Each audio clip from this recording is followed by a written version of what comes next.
21শে জুলাইয়ের মঞ্চ থেকে 26-এর ভোটের সুর বেঁধে দিয়ে তৃণমূল সুপ্রিমো মমতা বন্দ্যোপাধ্যায় বলেছিলেন, তৃণমূলের দর্শন বিজেপি বাম বিসর্জন। এর পাশাপাশি 21-এর মঞ্চ থেকে ভিনরাজ্যে বাঙালিদের উপর হেনস্থার অভিযোগ তুলে ভাষা আন্দোলনেরও ডাক দিয়েছিলেন দলনেত্রী। দলনেত্রীর নির্দেশ মোতাবেক 9ই অগস্ট উলুবেড়িয়া পৌরসভার 8 নম্বর ওয়ার্ড তৃণমূল কংগ্রেসের উদ্যোগে বিজেপি শাসিত রাজ্যে বাংলা ভাষীদের উপর নির্যাতনকারী বাংলা বিদ্বেষী বিজেপির বিরুদ্ধে সুর চড়িয়ে উলুবেড়িয়া পূর্ব কেন্দ্রের অন্তর্গত বাউরিয়ার শ্যামসুন্দর চক সর্দারপাড়া ঝিলধারে অনুষ্ঠিত হল মানববন্ধন।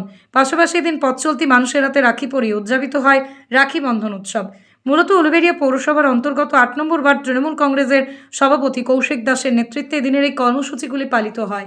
এদিনের এই কর্মসূচিতে উপস্থিত ছিলেন 8 নম্বর ওয়ার্ডের কাউন্সিলর বিনা পামানিক। এদিন এই ওয়ার্ডের সভাপতি কৌশিক দাস নিজ হাতে সকলের হাতে রাখি পরিয়ে দেন। এটা প্রথম কথা বলি, দুটো প্রোগ্রাম একসাথে করা হয়েছে। সারা ভারতবর্ষে জুড়ে বাঙালিদের ওপর যে অত্যাচার বিজেপি সরকার করছে তার বিরুদ্ধে, বাংলা ভাষা সন্ত্রাসের বিরুদ্ধে একটা প্রতীকী প্রতিবাদ, সাথে সাথে বাংলার ঐতিহ্য পরম্পরা। আপনারা জানেন একটা সময় ব্রিটিশরা দেশ চালাবার ক্ষেত্রে বঙ্গভঙ্গ করেছিল, বাংলাকে ভাগ করেছিল। ঠিক আর একটা ব্রিটিশ, দুটো গুজরাটি, নরেন্দ্র মোদী আর অমিত শাহজি, এই বাঙালি বিদ্বেষী মনোভাব, বাংলা ভাষার ওপর যে অত্যাচার হচ্ছে, একটার পর একটা বাঙালিদের যেভাবে মেরে ধরে বিজেপি শাসিত রাজ্যগুলো থেকে তাড়িয়ে দেওয়া হচ্ছে এনআরসির নাম করে, এই আরেকটা বঙ্গভঙ্গ, বাংলা ভাগ, বাংলার বিরুদ্ধে চক্রান্তর বিরুদ্ধে আমরা একটা মেলবন্ধন, রাখি বন্ধন এবং সম্প্রীতির বার্তা আমরা বাংলায় ছড়িয়ে দিতে চাইছি।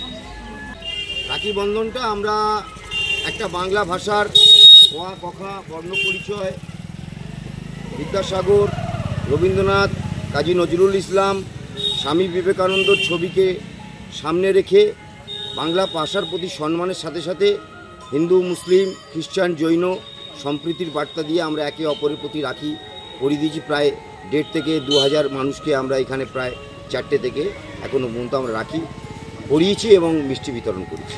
বাংলার ঐতিহ্য পরম্পরার জন্যে, লড়াইয়ের জন্যে মমতা বন্দ্যোপাধ্যায় যে লড়াই সংগ্রামটা করছে, আমরা সর্বস্তরের মানুষ, রাজনীতির ঊর্ধ্বে, সিম্বলের ঊর্ধ্বে আমরা নেত্রীর পাশে দাঁড়াবো বাঙালির সম্মান, বাংলা ভাষার সম্মানকে রক্ষার জন্য। ব্যুরো রিপোর্ট, আমার কলম।